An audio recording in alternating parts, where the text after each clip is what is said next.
Olá! A violência urbana vem tirando o sossego da sociedade. Hoje, o medo toma conta das pessoas que, preocupadas com a segurança pessoal, se privam de fazer determinadas coisas que podem ser prazerosas, como, por exemplo, andar a pé pelas ruas. Com interesse em refletir a situação que vivemos e propor soluções para a promoção da cultura da paz, a Igreja Católica no Brasil adotou como tema, na campanha da fraternidade deste ano, Segurança Pública e Fraternidade, assunto sobre o qual falaremos hoje no Religare. E para falar sobre este tema, recebemos aqui no estúdio o professor e coordenador do curso de Ciências Sociais da PUC Minas, Luiz Flávio Sapori. Professor Luiz Flávio, muito obrigado aqui a sua presença no nosso programa de hoje. Agradeço o convite, um prazer participar do programa.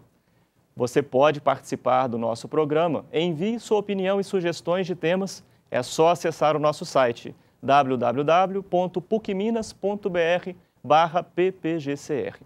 Professor Luiz Flávio, parece que a motivação primeira ou inicial da Igreja Católica ao propor o tema Segurança Pública e Fraternidade surgiu da pastoral carcerária. Como é que você analisa o sistema carcerário no Brasil? A gente deve reconhecer que a pastoral carcerária é um dos movimentos sociais mais ativos, né, no Brasil. Realmente tem uma importância grande no que diz respeito à política prisional. O sistema prisional brasileiro, ele é o primo pobre da segurança pública, né? Se a segurança pública no Brasil já é muito ruim, o sistema prisional é pior ainda, né? Infelizmente. O sistema prisional brasileiro padece de problemas tais como superlotação, né? Há uma estimativa de que nós precisamos de pelo menos 120 mil novas vagas. Nós temos 440 mil presos, 320 mil vagas efetivas existentes. Não, você tem uma diferença aí, né? Um gap aí de 120 mil. Há problemas básicos que diz respeito às condições de atendimento ao preso, né? De higiene, de alimentação, assistência médica, atendimento jurídico. Ou seja, de alguma maneira, fazemos uma política prisional muito fraca, uma política prisional que deixa muito a desejar, com honrosas exceções. Não quer dizer que você possa identificar boas experiências no Brasil, muito localizadas. Mas, de maneira geral, é um sistema prisional que não consegue ressocializar, o nível de ociosidade do preso ainda é muito elevado e problemas básicos de violência interna. Em boa medida, muitos presídios, quem domina é o próprio preso. O Estado não controla as regras, né, da vida interna do presídio, que é um absurdo, além de uma carência de condições básicas, né, de atendimento. Sim. Essa atitude da Igreja coloca para a população a discussão da segurança pública, né? Mas são pessoas que, em geral, não conhecem o tema em toda a sua profundidade, em toda a sua extensão. Como que o especialista, né, aborda o tema da segurança pública? O que é falar de segurança pública do ponto de vista de uma consideração especializada? É uma ótima questão. Em primeiro lugar, eu diria que eu estou vendo com muito otimismo, né, e com muita satisfação essa imersão da Igreja Católica no tema da segurança pública. Pela importância política e institucional que ela tem na sociedade brasileira, pela capacidade que ela tem de formar opinião, né, de conformar a opinião pública, pela capacidade que ela tem também de influenciar a classe política brasileira, né, que são o segmento decisor das políticas públicas. Isso me parece muito importante no atual momento brasileiro. Mas segurança pública, né, do ponto de vista do especialista, segurança pública diz respeito a toda e qualquer ação social e governamental que consegue e se propõe a prover ordem pública, garantir minimamente a paz e a ordem nas relações sociais, que possa garantir minimamente a preservação da vida, do patrimônio, dos indivíduos, dos cidadãos que compõem uma comunidade qualquer. Segurança pública, então, diz respeito a ações que envolvem a garantia da lei penal, sim, mas é muito mais do que isso. Segurança pública é muito mais do que polícia, muito mais do que justiça, muito mais do que prisão. Segurança pública envolve também relações básicas de confiança e sociabilidade entre os indivíduos. Segurança pública envolve inclusão social. Segurança pública envolve confiança, respeito um pelo outro, respeito pelas regras. Segurança pública envolve prevenção social.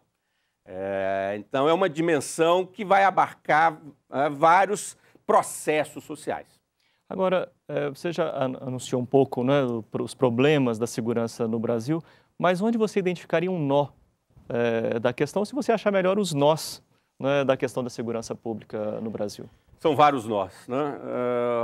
Um deles que nós mencionamos é o sistema prisional. Mas eu diria hoje que nós temos um problema muito complicado na segurança pública do Brasil, que é a grande inserção da juventude, que é uma crescente participação do jovem na faixa etária de 15 a 24 anos no comportamento na atividade criminosa, particularmente e principalmente no tráfico de drogas. Cada vez mais me comove, me preocupa como estudioso do tema, essa participação intensiva de uma geração de jovens, geralmente jovens pobres, geralmente jovens negros, residentes em áreas de vulnerabilidade social, cada vez mais facilmente cooptados pelo tráfico de drogas, pelo uso da droga e principalmente do crack. É a droga que, de alguma maneira, tomou conta hoje do cenário urbano brasileiro, infelizmente. Uma droga muito nociva, uma droga perversa e uma droga que conforma um nível de violência no cotidiano das relações sociais muito intensa. Esse me parece um grande nó. Como evitar, como de alguma maneira amenizar e prevenir esse processo? Eis uma questão, meu amigo, complicada. Você mencionou a questão da justiça social, né? O problema se agrava onde há pobreza e onde há uma exclusão histórica, não é? Pobres e negros no Brasil. E parece que a Igreja Católica, ao propor esse tema, não é, relaciona intimamente o tema segurança pública e justiça social. Como é que você vê essa relação? Vejo que é uma ligação correta. Agora, eu tenho já dito há alguns anos, escrito, estudado, né, de alguma maneira defendido no debate público brasileiro, de que nós não podemos transformar a pobreza na causa determinante do fenômeno. Efetivamente, a pobreza não é a principal causa da violência na sociedade brasileira. Ela é, como você bem o disse, um fator de risco do fenômeno. Ela potencializa o fenômeno, ela facilita o acesso de certos segmentos sociais, de certas faixas etárias do fenômeno. Mas o crime diz respeito ao pobre, mas diz respeito à classe rica. Não esqueçamos da corrupção, não esqueçamos do crime do colarinho branco, então não esqueçamos das várias manifestações criminosas de malversação do patrimônio público. E aí não é o pobre, é o rico. Então esse é um fator.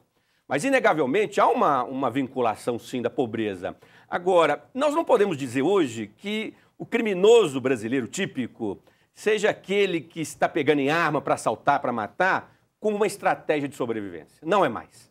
Não é aquele que está buscando dinheiro para sustentar a si ou a sua família. Esse tipo de personagem ele é cada vez menos relevante no cotidiano. O criminoso hoje é alguém que está buscando reconhecimento social, está buscando dinheiro para satisfazer seus desejos de consumo, principalmente, e nesse público ao qual me refiro da juventude, mais pobre, né, da periferia social, o tráfico de drogas, o assalto, é, antes de tudo, uma alternativa, não de sobrevivência, é uma alternativa de realização de consumo, de inserção no mundo do consumo. É por aí que nós devemos compreender o fenômeno e entender qual é o real papel da pobreza. Porque se nós continuarmos acreditando que um mero investimento social vai resolver o problema, eu digo, não vai. Não vai. Uma boa política de segurança pública diz respeito, sim, à inclusão social, mas diz respeito a uma mudança, uma potencialização da polícia, da justiça, do sistema prisional. Envolve, sim, um ataque decisivo à impunidade, que é um grande foco de anomia na sociedade brasileira. E chegaria também, seria o caso, discutir esse modelo de satisfação, né, por um desejo de consumir? Seria o caso de criticar também esse modelo? É uma cultura e são valores que estão sendo disseminados não apenas no Brasil, mas nas sociedades ocidentais há algumas décadas, né? Esses valores atinentes ao consumismo, ao materialismo, ao individualismo, ao hedonismo, diz respeito a uma sociedade que se urbanizou, que se industrializou, que se individualizou. reverter um processo social como esse me parece ingênuo. Obviamente podemos contrapor-se a ele com novos valores, ou disseminando novos valores.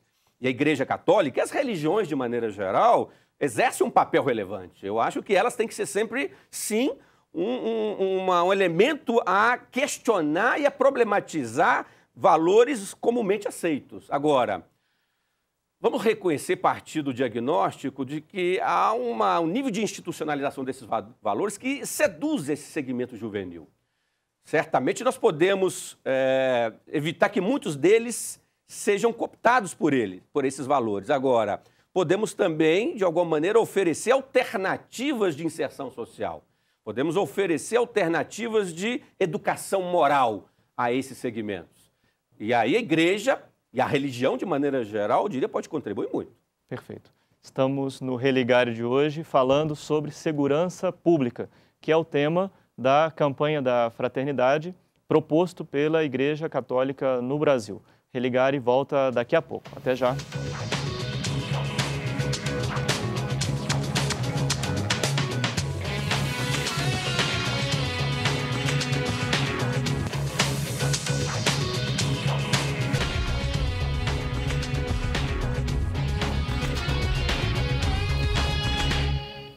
No Religare de hoje estamos falando sobre segurança pública. É o tema da campanha da Fraternidade proposto pela Igreja Católica no Brasil. Aqui no estúdio temos a presença do professor e coordenador do curso de Ciências Sociais da PUC Minas, Luiz Flávio Sapori.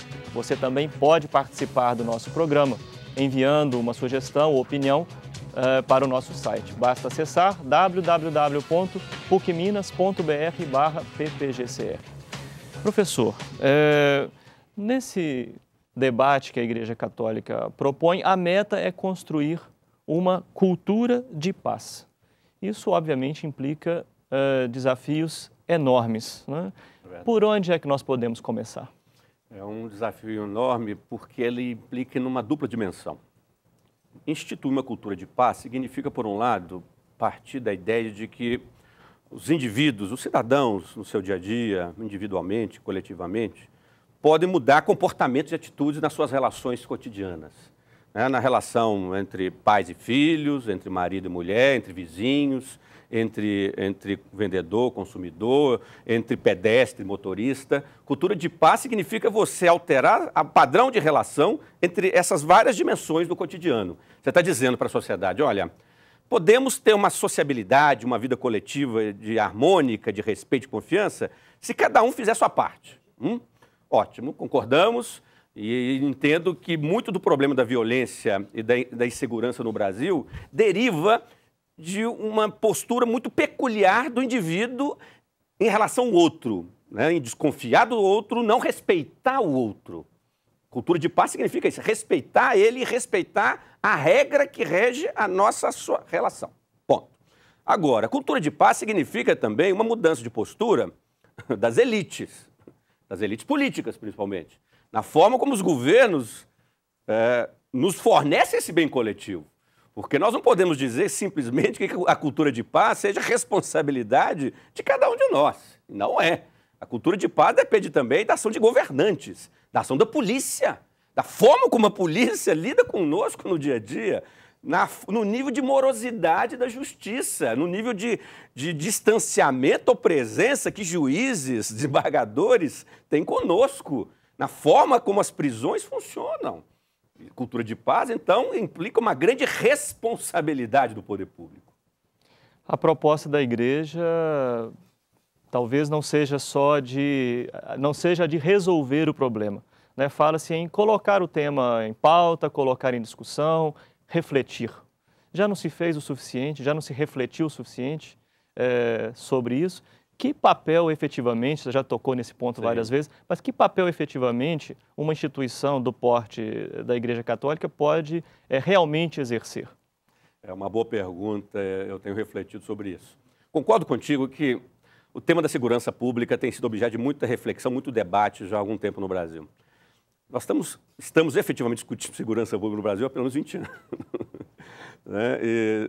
Avanços aconteceram, não vamos ser pessimistas. Existem alguns estados no Brasil que estão mostrando o caminho, né, de como resolver o problema. Minas Gerais, por exemplo, tem ido muito bem, São Paulo tem ido muito bem, Pernambuco, mais recentemente, começa a mostrar bons resultados. O restante do Brasil, lamentavelmente, vai muito mal ainda, muito mal.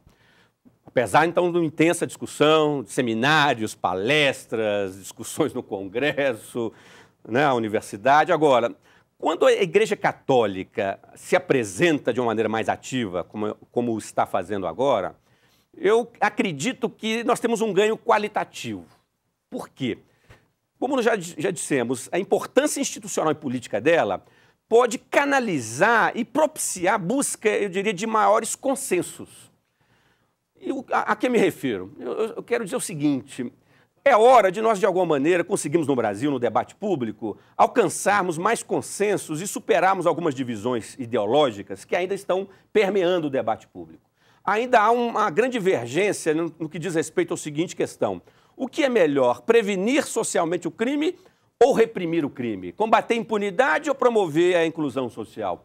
Esse debate ainda está mal resolvido no Brasil. Ainda há muita segmentação ideológica, de direita, de esquerda, como se essas opções fossem ideológicas, e não são. São opções, eu diria, técnicas. O crime é multifacetado, a violência tem dimensões que dizem respeito à impunidade, ao mau funcionamento da justiça, da polícia, que diz respeito à não inclusão desses segmentos juvenis na pobreza, né? e na desigualdade social. Eu quero acreditar, estou acreditando o seguinte: a campanha da fraternidade esse ano terá a grande oportunidade de juntarmos essas duas dimensões. Que o debate público brasileiro seja capaz de chegar à seguinte conclusão: precisamos combater simultaneamente a impunidade, precisamos melhorar as leis penais, precisamos melhorar o Código de Processo Penal, precisamos de maior agilidade da justiça, maior rigor, sim, em alguns casos, mas nós precisamos também de inclusão, de inserção social, de justiça social e de igualdade. Isso não são excludentes. Eu gostaria que a campanha da fraternidade chegasse ao final do ano provocando esse consenso. Se conseguirmos isso, será um grande feito para nós brasileiros.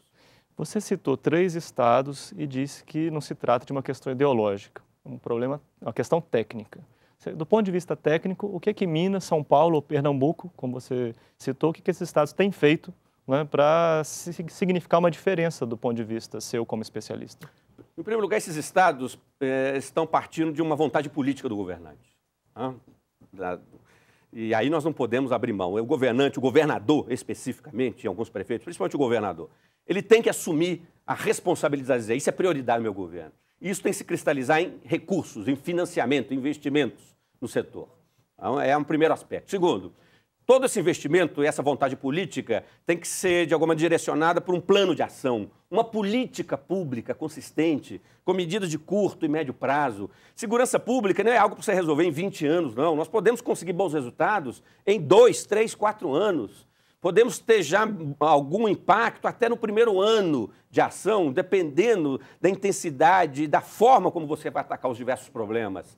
Significa, então, um bom planejamento, gestão técnica, qualificada. Significa o que nós já acabamos de dizer. Esses governos estão investindo simultaneamente na prevenção social, em projetos que mobilizam a sociedade civil, organizações não governamentais, através da inclusão de jovens, através da cultura, da arte, através de vários mecanismos de educação moral e cultural, com investimentos inteligentes da polícia, tornando-a mais próxima, mais comunitária, mais inteligente, e criando mecanismos de maior aproximação com a justiça e levando a sério o sistema prisional.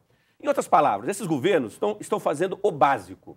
Eles não estão reinventando a roda. Eles estão fazendo o que sempre se acreditou que se deveria se fazer no Brasil: investimento, planejamento consistente e atuar simultaneamente na prevenção social e na repressão qualificada do crime. Essas seriam medidas concretas? Concretas, básicas. Exemplo: qualificar melhor o policial brasileiro, fazer com que ele tenha a possibilidade de retornar à academia de tempos em tempos. Uma boa polícia não pode viver apenas de um período de formação de 6 meses, 1 ano do seu policial, que depois não volta a uma requalificação, a um treinamento.